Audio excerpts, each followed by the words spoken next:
मुद्दा स्वास्थ्य का इस स्पेशल एडिशन में आप लोगों का स्वागत है। अक्टूबर, जैसा कि आप लोग जानते हैं कि ये ब्रेस्ट कैंसर अवेयरनेस मंथ के रूप में हम लोग मनाते हैं। इसी बारे में चर्चा करने के लिए हम लोगों के साथ जुड़ चुके हैं डॉक्टर अंशुमन कुमार, जो कि देश के प्रसिद्ध कैंसर सर्जन हैं और दिल्ली से हम लोगों से जुड़े हुए हैं। और साथ में हैं वैद्य आनंद पांडे जी, जो कि गंगा आयुर्वेदिक चिकित्सालय के मुख्य चिकित्सक हैं। तो डॉक्टर अंशुमन जी, मैं ये जानना चाहूंगा कि जैसे कि हम लोग ये मंथ मनाते हैं या अवेयरनेस के लिए हम लोग इस चीज को देखते हैं कि ब्रेस्ट कैंसर अवेयरनेस, तो इससे क्या तात्पर्य है? देखिए, जब भी कोई मंथ या दिवस, महीना या दिवस मनाया जाने लगा तो समझ लीजिए उसकी समस्या बहुत बढ़ गई है। चाहे आप किसी भी चीज की बात करें, आज उदाहरण के तौर पे फादर्स डे, मदर्स डे, इस तरह की बातें क्यों होने लगी कि माता पिता का अगर सम्मान आप पूरे साल करते तो डे की मनाने की जरूरत क्यों होती। सिंपली अगर ब्रेस्ट कैंसर अवेयरनेस मंथ की नौबत आ गई, मतलब ब्रेस्ट कैंसर की तादाद बहुत बढ़ चुकी है, ये सच है। पहले, आज से 20 साल पहले ये माना जाता था ब्रेस्ट कैंसर वेस्टर्न पॉपुलेशन की बीमारी है, पाश्चात्य सभ्यता में रहने वाले लोग जिनका खान पान इस तरह का है उनमें होता है। आज हालत ये हो गई है कि दिल्ली, मुंबई जैसे मेट्रो सिटी में महिलाओं में सबसे कॉमन कैंसर ब्रेस्ट कैंसर, मतलब स्तन का कैंसर हो चुका है। इसलिए इसके लिए जागरूकता अभियान के तहत अक्टूबर महीने को उसमें ब्रेस्ट कैंसर अवेयरनेस डे रखा गया, लेकिन धीरे धीरे करके पूरे अक्टूबर को अवेयरनेस मंथ की तरह, पिंक मंथ की तरह किया जाता है। अलग अलग एनजीओ, अस्पताल वाले, कई संस्थाएं इस पे काम करती है, लोगों को जागरूक करती है। जागरूक कैसे करते हैं, कैसे आपको जागरूक होना, उस पर आगे हम चर्चा करेंगे।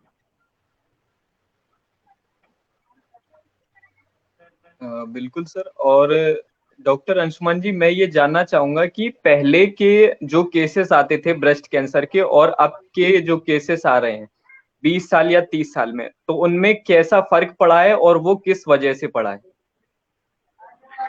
बहुत बहुत अच्छा सवाल किया। इसीलिए देखिए, यही फर्क पड़ता है कि एक वैद्य, एक चिकित्सक जब किसी मुद्दे को उठाता है तो उस मुद्दे में बहुत गंभीरता से सोचता है। आज से 30 साल पहले जो स्तन कैंसर के केसेज आते थे और आज जो आ रहे हैं, उसमें देखिए मेजर फर्क क्या पड़ा। पहले कैंसर के रोगी, स्तन कैंसर के रोगी आमतौर पे मिडिल एज एंड उसके ऊपर होते थे, मतलब 50-55 साल से ऊपर की महिलाएं होती थी। आज ब्रेस्ट कैंसर के लोग यंग एज 25 साल, 30 साल, 35 साल वाले भी आ रहे हैं।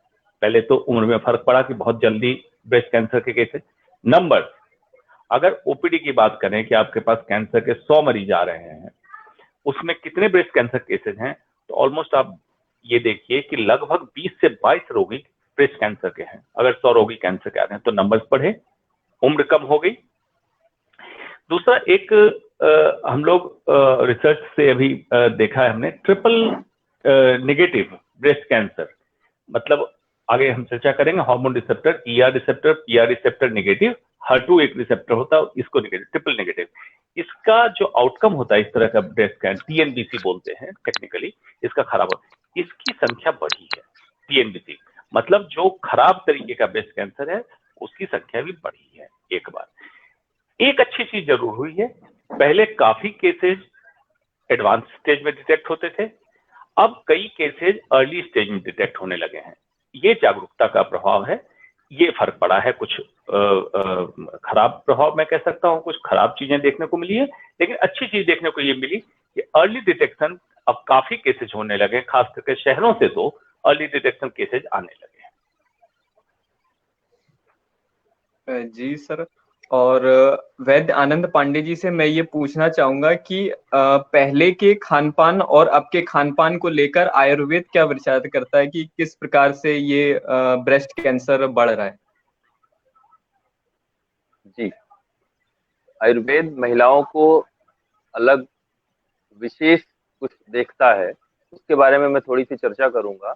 आयुर्वेद के हिसाब से महिलाओं में जब भी उनके पीरियड शुरू होते हैं, 12 साल से लेकर 50 साल तक की आयु को बताया गया है कि उस समय स्त्रियों में पीरियड होते रहते हैं, मेनार्की और मेनोपॉज। उस समय के लिए हमारे आयुर्वेद में अलग अलग चर्या मतलब रेजिम फॉलो करने के लिए बताया गया है कि जिस समय 5 दिन के जो पीरियड होते हैं उस काल में उनको क्या खाना है, कितना खाना है, कहाँ सोना है, कितना नहाना है, कहाँ पानी नहीं डालना है।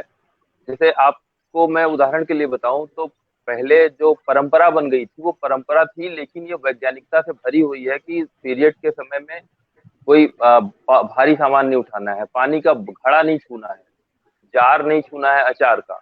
तो वो इसलिए था कि वो भारी होता है और वो समय महिला व्रणित होती है, मतलब उसको घाव होते हैं, जो एंडोमेट्रियम की वॉल टूटती है और ब्लीडिंग होती है तो उसके अंदर घाव होते हैं। उस चीज को यदि वो छुएगी तो उसको और वो उसका वात बढ़ेगा, उसका दर्द बढ़ेगा, तनाव बढ़ेगा। तो उस सबसे रोकने के लिए, बचाने के लिए एक परंपरा बना दी गई कि उसको छूना नहीं है।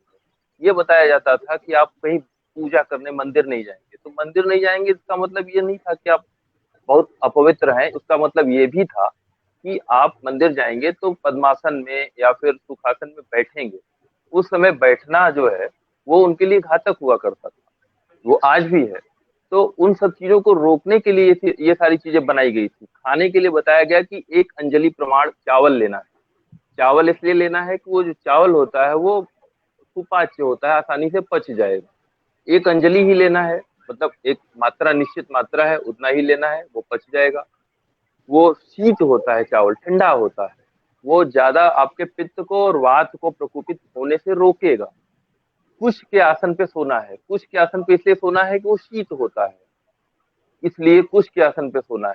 नहाना नहीं है, और नहाना है तो रीढ़ की हड्डी पे पानी नहीं डालना है, मतलब वात प्रकोपित नहीं करना है, वो वात का काल होता है। दौड़ना नहीं है, भागना नहीं है। आप देखेंगे कि बड़े बड़े देशों में, अमेरिका जैसे देशों में आज पीरियड के समय में 5 दिन तक महिलाओं को छुट्टी दी जाती है, चाहे सरकारी ऑफिस में हो या फिर प्राइवेट ऑफिस में हो।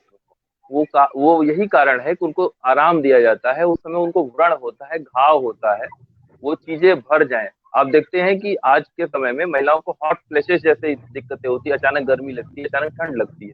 ये सारा हार्मोनल इम्बैलेंस जो कारण होता है, ये इसी कारण होता है।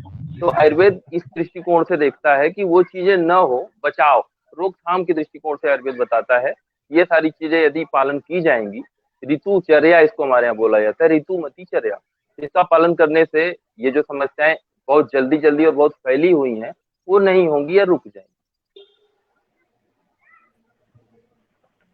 जी सर। और डॉक्टर अंशुमन जी से मैं पूछना चाहूंगा कि अगर कोई सामान्य व्यक्ति है तो वो किस प्रकार से पहचाने कि उसे किसी प्रकार का कैंसर का निर्माण हो रहा है, ताकि वो डॉक्टर को सबसे पहले अप्रोच कर सके। जी, इस जगह एक चीज मैं क्लियर करना चाहता हूँ, जो कि बहुत ही एक ज्ञान की बात है। सबसे पहले लोग समझते हैं स्तन का कैंसर मतलब सिर्फ औरतों में होता है। औरतों में ज्यादा संख्या जरूर है, लेकिन पुरुषों में भी स्तन कैंसर होता है। और एग्जैक्टली ब्रेस्ट टिश्यू पुरुष में छोटा होता है, इसलिए पुरुषों में स्तन कैंसर की संख्या तादाद कम है, लेकिन पुरुषों में भी स्तन कैंसर होता है। तो इसलिए जो लक्षण मैं बताने जा रहा हूं, अगर पुरुषों में भी दिखे तो आपको भी डॉक्टर को संपर्क करना है, महिलाओं को तो करना ही करना है। स्तन कैंसर का सबसे आम लक्षण मतलब ये हुआ कि सबसे कॉमनली जिस सिम्टम को लेके महिला प्रेजेंट करती है एक डॉक्टर के पास, जो स्तन कैंसर का लक्षण है, वो है पेनलेस लम्प, मतलब स्तन में एक ऐसी गांठ जिसमें दर्द ना हो। अब देखिए इसमें क्या है हिच। अधिकतम औरतों को मैंने कहते हुए ही सुना कि डॉक्टर साहब इस पे दर्द नहीं हो रहा था, इसलिए हमने ध्यान नहीं दिया।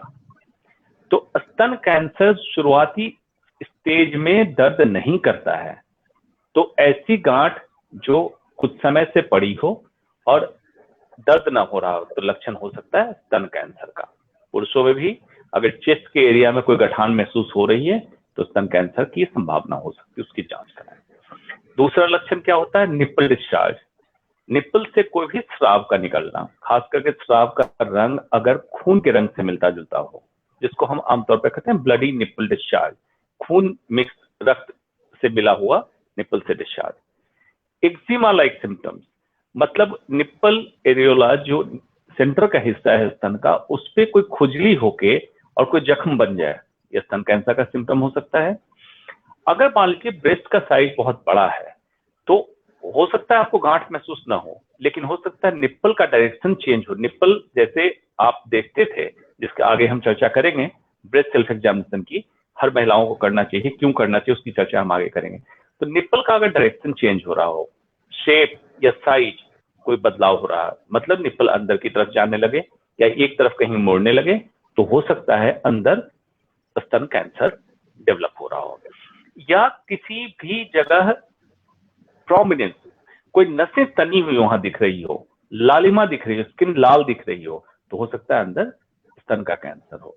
ये सब तो मैंने बताया जो शुरुआती लक्षण है। कभी कभी क्या होता है कि महिलाएं अनअवेयर रहती हैं, स्तन में कोई गांठ है, और सीधा प्रेजेंट करती है डॉक्टर के पास बगल में गिल्टी लेके, जिसको आमतौर पे कॉमन लैंग्वेज में आर्मपिट कह सकते हैं, जिसको टेक्निकली हम एक्जिला कहते हैं, वहां पे लिम्फ नोड लेके, मतलब बगल में कोई गिल्टी का हो जाना।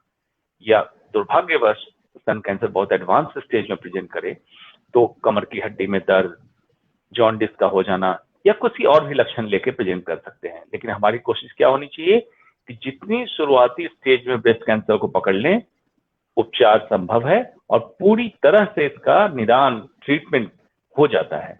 ये आम लक्षण है ब्रेस्ट कैंसर।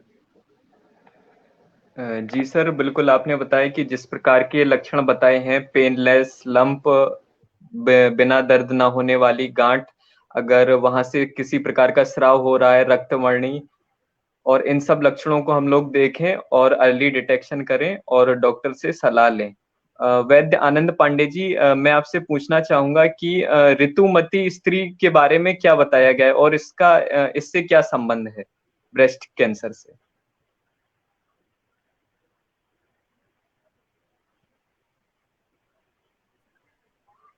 जी, पहले मैं बता दूं कि ऋतुमती का क्या मतलब होता है।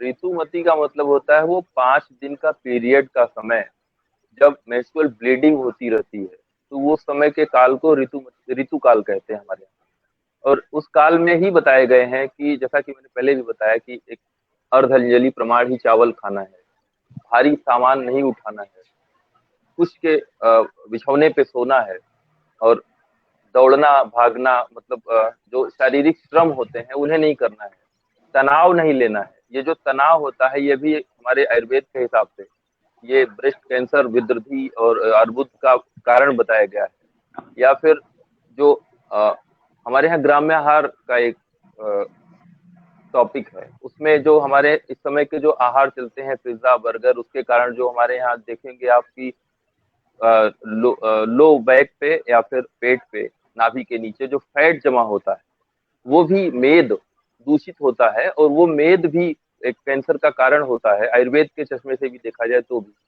तो ये सारे कारण जो बताए गए हैं, ये हमारे यहाँ भी अर्बुद, हमारे यहाँ अर्बुद के नाम से बोला जाता है, विद्युद्धि के नाम से बोला जाता है। तो ये इसके कारण होते हैं, जो मॉडर्न कहता है वही आयुर्वेद भी कहता है इस पक्ष में। जी सर, आहार विहार का बहुत ही बड़ा हाथ रहता है किसी भी प्रकार के व्याधि निर्माण में या किसी भी प्रकार के रोग के निर्माण में। और डॉक्टर अंशुमन जी, मैं आपसे पूछना चाहूंगा कि जैसा कि आपने लास्ट में बोला था कि ब्रेस्ट एग्जामिनेशन, और किस प्रकार से कर सकते हैं ब्रेस्ट एग्जामिनेशन?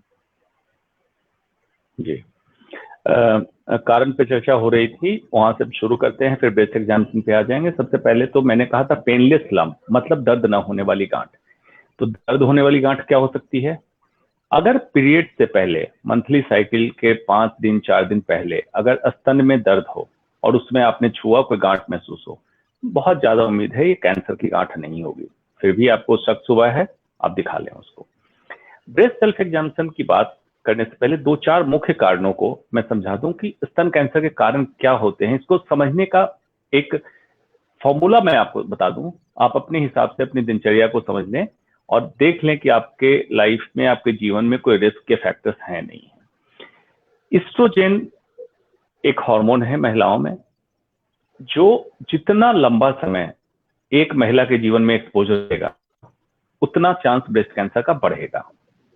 और इसका उल्टा हार्मोन, मोटे मोटी तौर पे मैं बता रहा हूं, उल्टा हार्मोन होता है प्रोजेस्टेरॉन। इसी के ऊपर नीचे होने से मेंस्ट्रुअल साइकिल होता है, ब्रेस्ट फीडिंग बच्चों में करा सकते हैं, प्रेगनेंसी होती है, और एस्ट्रोजन अगर ज्यादा हो, मतलब मात्रा में ज्यादा हो या एक्सपोजर ज्यादा हो, तब हो सकता है। अब इसको देखिए कितना आसान है समझना। एस्ट्रोजन कब बढ़ना चालू होता है? मेनार्की के टाइम, मतलब जब बच्ची बड़ी होने लगती है, जवान होने लगती है, और जब उसका मंथली साइकिल शुरू होता है तो एस्ट्रोजन का लेवल बढ़ने लगता है। फिर ये डाउन होना कब चालू होता है? मेनोपॉज के टाइम, जब मासिक धर्म आपका रुकने लगता है।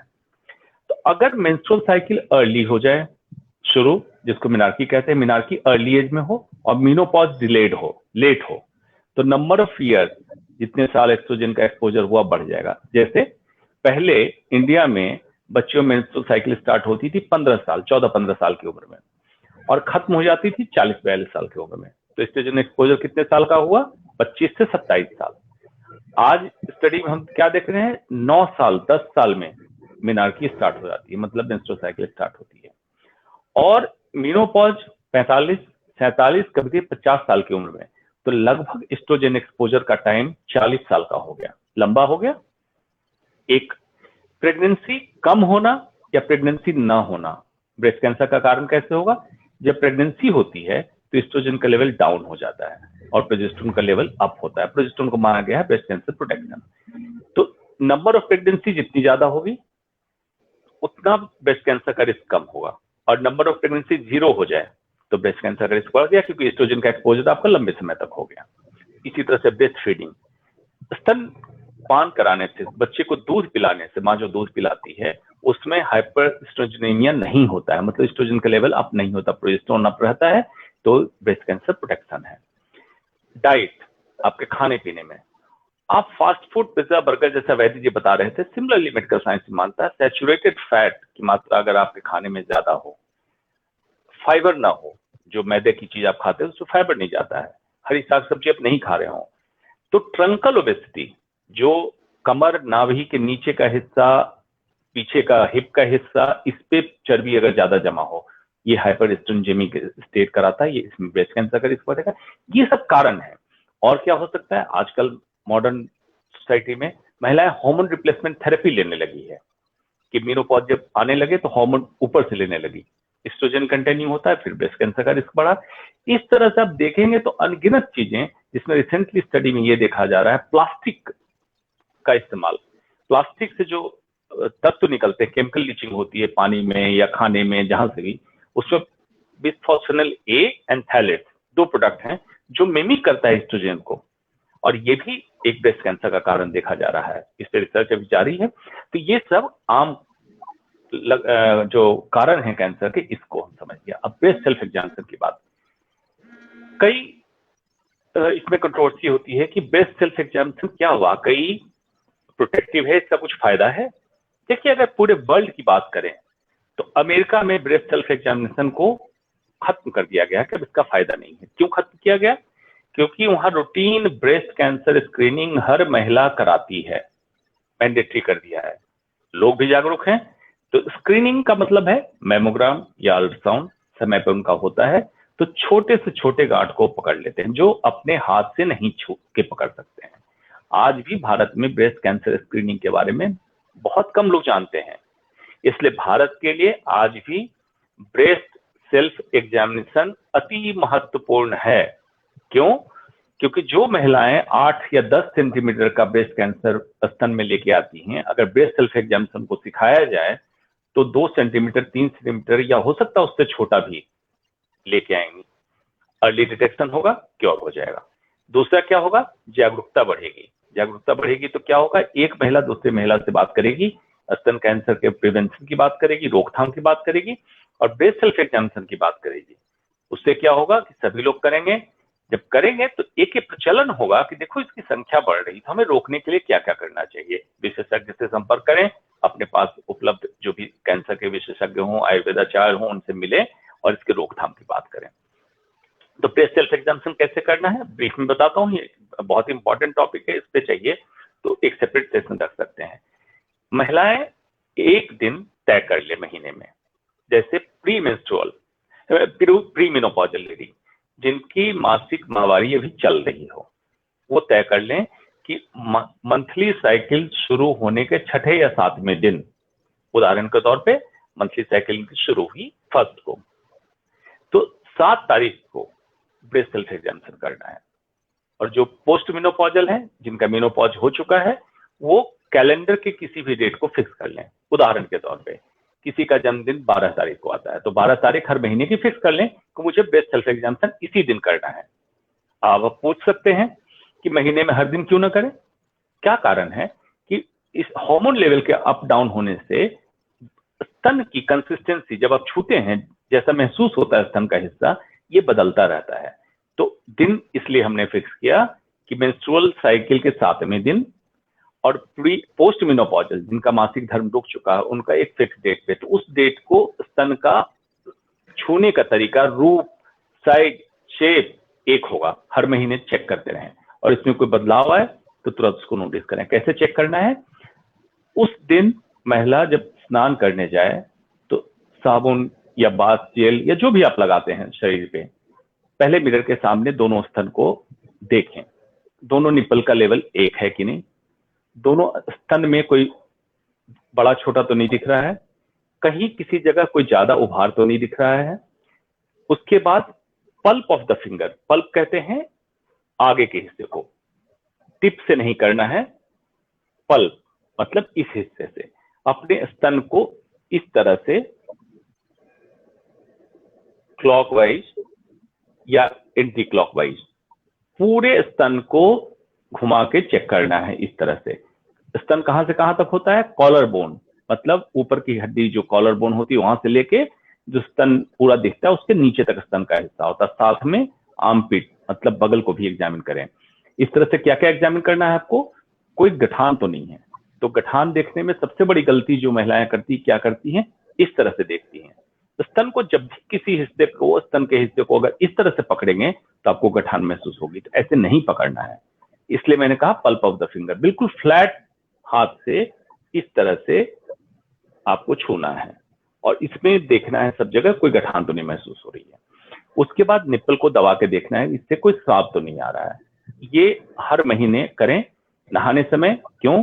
बंद बाथरूम में मिरर के सामने आप चेक कर सकते हैं और साबुन या पानी लगने से जब स्किन गीली हो जाती है तो छोटी से छोटी गठान आप इस तरह से छूने से पकड़ सकते हैं। ये ब्रेस्ट सेल्फ एग्जामिनेशन का एक ग्रॉस आइडिया है और चाहेंगे तो इस पे हम पूरा सेशन कर सकते हैं। जी वैद्य।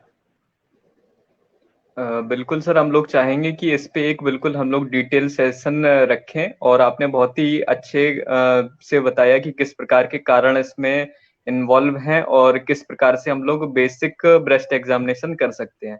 और डॉक्टर अंशुमन जी, मैं आपसे फिर से पूछना चाहूंगा कि जैसे ही कैंसर का नाम सामने आता है, किसी भी प्रकार का कैंसर, तो ये क्या लोगों के दिमाग में रहता है कि ये बिल्कुल मृत्यु सूचक चिन्ह बन गया है, कि मतलब उनके मन में बहुत ज्यादा डर आ जाता है, या ये कभी ठीक होता है या नहीं होता है? तो इसके बारे में आप कुछ बताना चाहेंगे?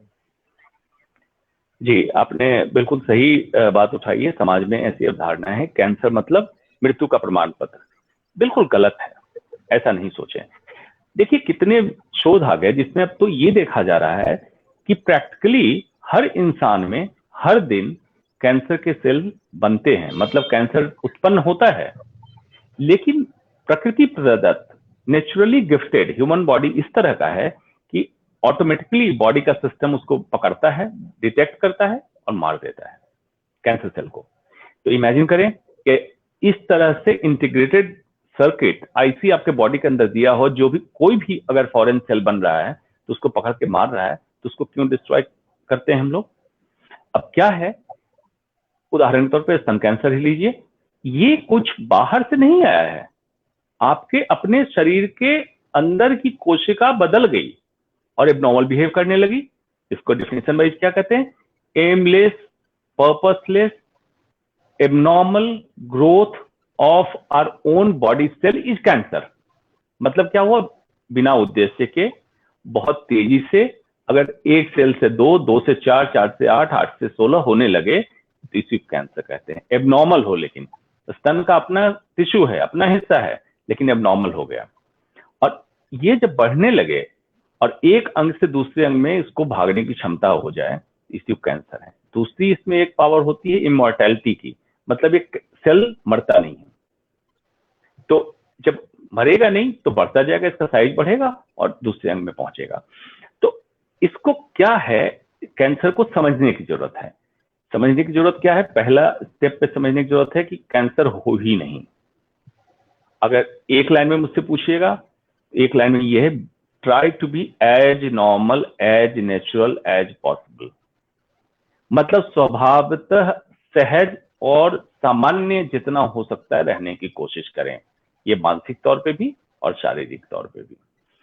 जैसे ही आपके जीवन में ऐसा होने लगेगा, कैंसर की संभावना कम होने लगेगी। तो पहली कोशिश तो ये करनी है कैंसर हो ही नहीं, और अगर हो तो बहुत ही शुरुआती स्टेज में डिटेक्ट हो जाए। शुरुआती स्टेज में डिटेक्ट होने के बाद जो ब्रेस्ट कैंसर के बारे में कहा जाता है कि स्तन निकालना पड़ता है, शुरुआती स्टेज में बिल्कुल नहीं निकालना पड़ता है, सिर्फ गठान को निकालते हैं और कैंसर का इलाज हो जाता है और मरीज बिल्कुल ठीक हो जाते हैं। तो ये तो दिमाग से निकाल दीजिए कि लाइलाज बीमारी है या इसका मतलब मौत है, कैंसर का मतलब।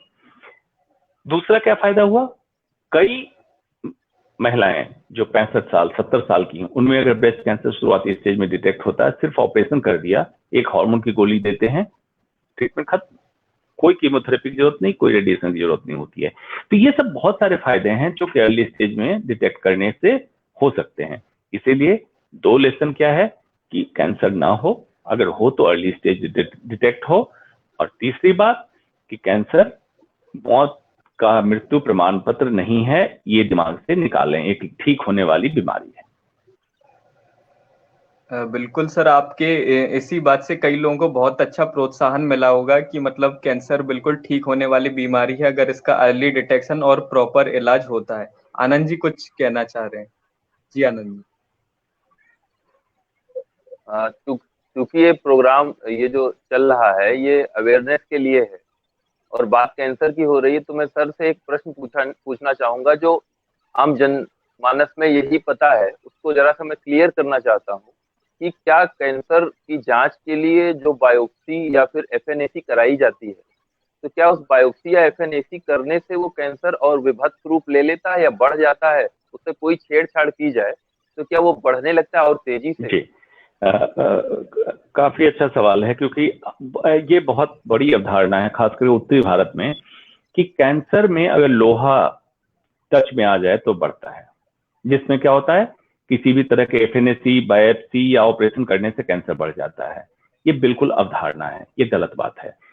कैंसर की डायग्नोसिस के लिए हमें या तो एफएनएसी, जिसको कहते हैं फाइन नीडल एस्पिरेशन साइटोलॉजी, मतलब एक पतली सुई डाल के उससे कुछ सेल्स और पानी का अंश निकालते हैं, उसको चेक करते हैं माइक्रोस्कोप में, लैब में देखते हैं कैंसर सेल है या नहीं है, इससे कैंसर नहीं बढ़ता है।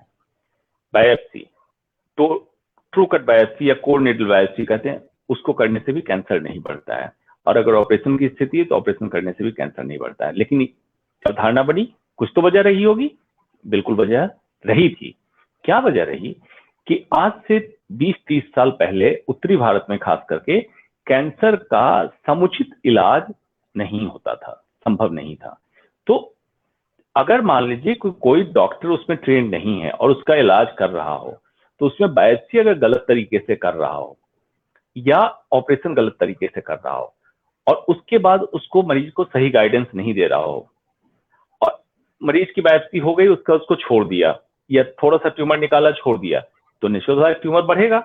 तो ये over a period of time धीरे धीरे अवधारणा बनने लगी कि देखो बायोप्सी कराई थी इसलिए कैंसर बढ़ गया। ऐसा नहीं हुआ, बायोप्सी आपके ढंग से नहीं की गई पहली बात, और अगर की गई तो जांच होने के बाद कैंसर पकड़ में आने के बाद आपने इलाज नहीं कराया, कैंसर इस कारण बढ़ा, मतलब अपने नेचुरली स्वाभाविक तरीके से बढ़ता चला गया, लेकिन आपको ये लगा बायोप्सी कराने से कैंसर बढ़ा, जबकि ये सच्चाई बिल्कुल नहीं है। और पूरे विश्व में बिना एफएनएसी या बायोप्सी के कैंसर का इलाज नहीं होता है।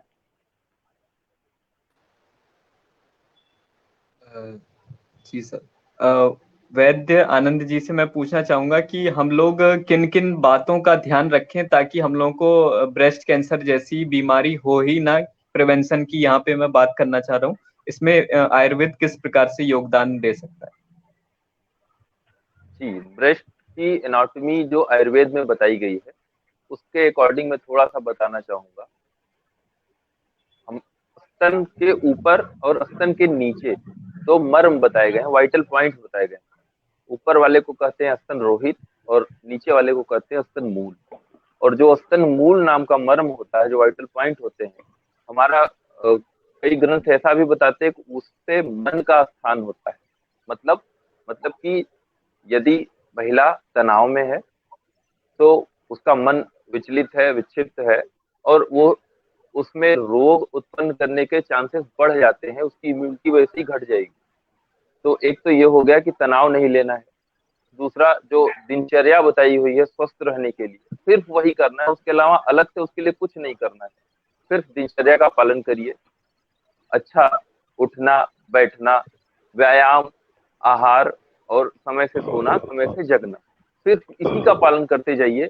और अलग से इसके लिए कुछ नहीं करना है कि हमको ब्रेस्ट कैंसर ना हो, उसके लिए कुछ हमको अलग से करते रहना है। जैसा कि सर ने बताया, नेचुरल रहिए, प्रकृति से जुड़िए, जमीन से जुड़िए, और जितना हो सके उतना नेचुरल रहिए। Plastic, junk food, pizza, burger, मैदा, या फिर जो जो सड़ा हुआ मैदा होता है जिसको ब्रेड और बाकी चीजें बनती हैं, इन सब चीजों से बचेंगे। जितना खमीर वाली चीजें जो होती हैं, हम लोगों ने पढ़ा है कि खमीर वाली चीजें कैंसर पैदा करने के बहुत बड़े कारण होते हैं। इन सब चीजों से बचेंगे तो ये कैंसर जैसा रोग आपको नहीं। जी जी, इस पे वैद्य सूर्या एक बात मैं बताना चाहूंगा। आनंद जी ने बहुत अच्छी बात उठाई है। सोने का समय, देखिए सर्काडियन रिदम हम बोलते हैं मेडिकल में उसको, और इस पे एक स्टडी हुई, नर्सेज स्टडी करके विदेश में एक स्टडी की गई कि जो महिलाएं नाइट ड्यूटी में ज्यादा थी उनमें ब्रेस्ट कैंसर का इंसिडेंस ज्यादा हुआ। तो देखा गया कहीं कोइंसिडेंस तो नहीं है। बाद में इसको देखा गया, बड़े ही आश्चर्यजनक इसका परिणाम निकला कि जो महिलाएं नाइट ज्यादा जगती है, रात में ज्यादा देर तक या पूरी रात जगती है, ड्यूटी कुछ ऐसी है उनकी, और दिन में सोती है, उनमें ब्रेस्ट कैंसर का तादाद बढ़े। इसका साइंटिफिक रिसर्च आ गया अब। तो इसलिए सोने का समय वाकई बहुत महत्वपूर्ण है कि सोने का समय, जगने का समय जितना हो सके close to sunset and close to sunrise अगर रखें सोने और जगने का समय, उतना ही पूरे ही स्वास्थ्यवर्धन में मिले, आपको मदद मिलेगी, उसमें कैंसर से बचाव भी है, जिसमें एक स्तन कैंसर भी है। जी सर, बिल्कुल सोने का समय, आहार बहुत ही महत्वपूर्ण इसमें योगदान करता है। और डॉक्टर अंशुमान जी, मैं एक सामान्य जनता का क्वेश्चन पूछना चाहूंगा कि कई लोगों के मन में रहता है कि यह कॉन्ट्रासेप्टिव पिल जो रहती हैं तो उनका कुछ योगदान रहता है ब्रेस्ट कैंसर में? मैंने पहले भी कहा कि एस्ट्रोजन का ओवर एक्सपोजर, हाई एक्सपोजर या लंबे समय तक चलने के बाद, इसमें कोई भी किसी भी तरह का हार्मोन रिप्लेसमेंट थेरेपी आप लेंगे, इसमें कॉन्ट्रासेप्टिव पिल्स एग्जैक्टली कहना इसलिए मुश्किल है कि अलग अलग तरह के कॉन्ट्रासेप्टिव पिल्स आते हैं, जिसमें एस्ट्रोजन का लेवल किसी कारण से आपके शरीर में अगर हाई जा रहा है, चाहे तो हार्मोन रिप्लेसमेंट ले रहे हैं, oral contraceptive with high estrogen ले रहे हैं, तो ब्रेस्ट कैंसर का रिस्क बढ़ेगा। इसलिए कॉन्ट्रासेप्टिव पिल्स भी अगर लेते हैं तो अपने डॉक्टर की सलाह के बाद लें, एक बहुत लंबे समय तक ना लें। और हार्मोन रिप्लेसमेंट थेरेपी तो एज ए डॉक्टर मैं रेकमेंड करूंगा कि ना ही लें तो बेहतर होगा। जितना नेचुरली आप अपने हार्मोन्स को नॉर्मल रखें, बॉडी के अपने हार्मोन को, एक्सटर्नल हार्मोन ना लें तो बेहतर रहेगा। जी सर। और डॉक्टर अंशुमान जी, फिर से मैं आपसे पूछना चाहूंगा कि मतलब हम लोग मॉडर्न के अनुसार भी ऐसी कौन कौन सी चीजें करें ताकि ये ब्रेस्ट कैंसर हम लोगों को हो ही ना? जी, मॉडर्न मेडिसिन हो या एलोपैथ हो, इसीलिए हम हर समय इस चर्चा में कहते हैं एलोपैथ और आयुर्वेद का सामंजस्य। अल्टीमेटली शरीर तो वही है, बीमारी वही है, दोनों एक ही पॉइंट पे पहुंच जाते हैं। बिल्कुल इसमें डाइट का इंपॉर्टेंट रोल है। तो जितना हो सके शुद्ध भारतीय भोजन, स्वच्छ भोजन, ताजा भोजन, ये तीन चीजें मैंने कही खाने के बारे में। उसके बाद मानसिक stress, right time to sleep, right time to wake up, ये no replacement of hormone, external कुछ नहीं लेना है। चाइल्ड बेयरिंग मतलब गर्भवती होना है शादीशुदा महिलाओं को, आजकल एक फैशन चल रहा है, उस चक्कर में ना पड़े। ब्रेस्ट फीडिंग करानी है, ये कैंसर से प्रोटेक्शन है। आपके खाने में हरी साग सब्जियों की मात्रा होनी चाहिए, फल होने चाहिए खाने में, ये ब्रेस्ट कैंसर प्रोटेक्शन देता है। टेक्निकली हम कहते हैं कि चेस्ट का, महिलाओं में चेस्ट का एरिया सेंटीमीटर वाइज जितना है अगर उनके कमर का हिस्सा, कमर से मतलब है बट, जो हिप का हिस्सा है, ये अगर छोटा हो तो ब्रेस्ट कैंसर का इंसिडेंस कम होगा। मतलब अगर मोटापा कमर या हिप्स पे ज्यादा होगा तो ब्रेस्ट कैंसर का इंसिडेंस ज्यादा होगा। मतलब एक्सरसाइज करें, एक्सरसाइज करके आप फैट वहां से कम करें, ब्रेस्ट कैंसर का रिस्क कम होगा। यही सारी चीजें वहीं पहुंचती है, क्योंकि पॉइंट देखिए है मानव शरीर। और सर एक क्वेश्चन आया है शिवानी वर्मा जी का, इस फाइब्रोएडिनोमा पूछना चाह रहे होंगे, फाइब्रोएडिनोमा इन ब्रेस्ट कैंसर। हाँ बिल्कुल, फाइब्रोएडिनोमा एक तरीके से आप कह सकते हैं बेनाइन ट्यूमर है ब्रेस्ट का, जिसको ट्यूमर ग्रॉसली मेडिकल साइंस कहता है। कोई भी गठान हो उसको ट्यूमर कहते हैं, आयुर्वेद उसको ग्रंथि के नाम से जानता है। मतलब ऐसी कोई गठान जिसमें फैलने की क्षमता ना हो। तो फाइब्रोएडिनोमा से ब्रेस्ट कैंसर का रिस्क बिल्कुल नहीं बढ़ता है, भूल जाए। लेकिन फाइब्रोएडिनोमा को हम लोग कहते हैं ब्रेस्ट माउस, मतलब स्तन के अंदर का चूहा। क्यों कहते हैं चूहा? ये इतना स्लिपरी होता है फाइब्रोएडिनोमा कि आप अगर उसको छूने जाएंगे तो हाथ से छूट के भाग जाएगा। तो फाइब्रोएडिनोमा अगर है मतलब ग्रंथि है, मतलब सादी गठान है, जिसको आम भाषा में कहते हैं रसौली, तो इससे ब्रेस्ट कैंसर का रिस्क बिल्कुल नहीं बढ़ता है। और एक क्वेश्चन आनंद जी के लिए आया है रजनीश शर्मा जी का, हम ब्रेस्ट कैंसर को आयुर्वेद के मुताबिक किस प्रकार से सोचकर ट्रीटमेंट करेंगे?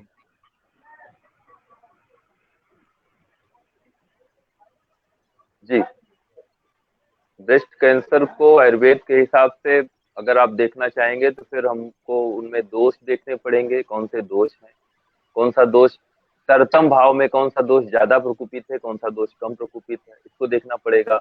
उसके केस की पूरी हिस्ट्री लेनी पड़ेगी कि कारण क्या था, कहीं कोई ट्रॉमा हुआ था या फिर वो गर्भवती हुई या गर्भवती नहीं हुई, एज क्या है।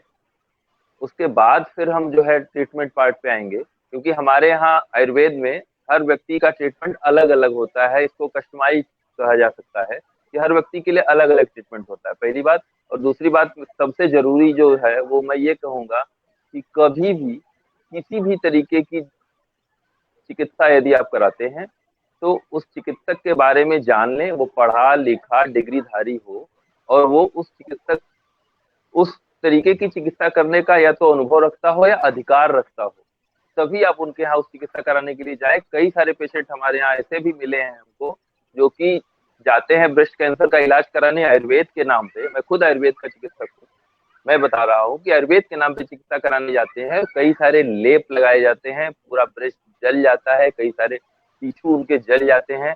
कई जगहों पे तो देखा गया है कि वहां से अंदर से फट के पानी निकल रहा होता है, और वो जो बाबा या फिर वो जो चिकित्सक होते हैं वो कहते हैं कि वो अंदर का जो घाव था, वो गांठ थी, वो पक रही और पक के वो निकल जाएगी। तो ऐसे ऐसे लोगों के छलावे में या ऐसे लोगों के बहकावे में ना आए, किसी स्पेशलिस्ट के पास जाएं जो कैंसर का स्पेशलिस्ट होता हो, वहीं पे जाए, वहीं पे इलाज करें। जी, और अनुभूति ट्रस्ट इसी पर काम करता है, दोनों के सामंजस्य की, एलोपैथी और आयुर्वेद के। तो जिनकी जहां तक लिमिटेशन हो उनको वहां पे तक ही जाना चाहिए। तो यही हम लोगों के ट्रस्ट का भी मानना है। जाते जाते डॉक्टर अंशुमन जी, आप क्या मैसेज देना चाहेंगे सभी को? पहले तो मैं यहीं से शुरू करूंगा जो आनंद जी ने कहा। मैं अपने क्लिनिकल प्रैक्टिस में रोज देख रहा हूं, जब मरीज इस तरह के आते हैं जैसा इन्होंने बताया, एग्जैक्टली यही होता है जो कहते हैं आयुर्वेद का इलाज करा रहे थे, जिसमें लेप लगा के और ट्यूमर को फोड़ रहे थे, और कोई भगवाधारी भी व्यापारी इसका इलाज करता है और कहता है ट्यूमर निकल रहा है गल के। आपको मालूम भी है अप स्टेजिंग हो रही है डिजीज की, मतलब डिजीज का स्टेज बढ़ रहा है, एडवांस हो रहा है। जो अंदर स्तन के अंदर छुपा हुआ था ट्यूमर, वो किसी भी गलत इलाज के कारण बाहर आ गया, स्टेज 4 हो रहा है। तो सबसे पहले तो गुमराह ना हो, बिल्कुल सही बात है। हर काम करने के लिए भारत सरकार में, भारत में एक पद्धति तैयार की गई है कि अगर एलोपैथ की चिकित्सा करनी है तो आपको कौन सी डिग्री करनी है, आयुर्वेद की चिकित्सा करनी है कौन सी। तो आयुर्वेद के नाम पे जो छलावा हो रहा है, लोग गुमराह कर रहे हैं, वो मरीजों का बुरा तो कर ही रहे हैं, आयुर्वेद को भी बदनाम कर रहे हैं। एक्चुअल आयुर्वेद वो है ही नहीं जो किया जा रहा है। तो पहली बात तो यही संदेश है कि इस छलावे में ना पड़े। दूसरा संदेश, कैंसर के नाम से डरे नहीं, एक इलाज ठीक होने वाली बीमारी है। पूरी कोशिश हमारी ये होनी चाहिए कि अपनी जीवन शैली को इतना सामान्य और सहज रखें, कैंसर से बचें, और हो जाए तो शुरुआती स्टेज में पकड़ में आए, ठीक हो। यही कामना करते हैं कि आप लोग सुखी रहें, स्वस्थ रहें, यही मेरी कामना है। जी सर। और वैद्यानंद पांडे जी, आप क्या मैसेज देना चाहेंगे जाते जाते सभी दर्शकों को? जी, मैं ये संदेश देना चाहूंगा कि हम लोग हर चर्चा में या हर बार या हर पेशेंट को कहते हैं कि व्यायाम करिए। तो व्यायाम के नाम पे कई पेशेंट, इस पूरे पिछले वीक मेरे यहाँ 2-3 पेशेंट ऐसे आए जो बुजुर्ग थे, 60 से 70 साल के बीच के थे, और वो कुछ योग कर रहे थे। जैसे एक पेशेंट थे हमारे यहाँ जिनको सर्वाइकल स्पॉन्डिलोसिस था, और वो पवन मुक्त आसन कर रहे थे और उनकी गर्दन में बल पड़ गया। तो व्यायाम कौन सा करना है और कौन सा व्यायाम हमको नहीं करना है, ये किसी एक योगाचार्य से या किसी जो ट्रेंड योगाचार्य होते हो, पढ़े लिखे होते हो, उनसे समझिए, उनको दिखा के, समझ के, उनसे कंसल्ट करके ही व्यायाम चुनिए कि कौन सा योग आसन करना है और कौन सा योग आसन आपके लिए नहीं करना, पहली बात। और दूसरी बात, अगर आपको ऐसे कोई योगाचार्य नहीं मिल रहे हैं तो आप टीवी देख के, यूट्यूब देख के बिल्कुल ना करें। सिंपली आप कोई ऐसा व्यायाम करिए जिससे आपको पसीना होना चाहिए। पसीना होने से मतलब है, चाहे आप जॉगिंग करें तो तेज दौड़ें, आप अगर तैरना जानते हो तो सबसे अच्छा व्यायाम तैरना होता है, लेकिन अगर आप तैरना जानते हो तो नहीं, तो फिर आप दौड़िए, 2 किलोमीटर 4 किलोमीटर अपनी शक्ति के हिसाब से दौड़िए, आधी शक्ति दौड़िए। व्यायाम करने का मतलब है आपको पसीना होना चाहिए। गलत व्यायाम करना व्यायाम न करने से भी ज्यादा खतरनाक हो सकता है। जी सर। और अगर किसी प्रकार के खेल भी अगर वो लोग खेलते हैं सामान्य प्रकार के, तो वो भी एक तरीके का सर व्यायाम ही हो सकता है। जी। तो आज के एपिसोड में बस इतना ही, और अगले हफ्ते हम लोग फिर आपके मुद्दे लेके आएंगे, मुद्दा स्वास्थ्य का में। धन्यवाद।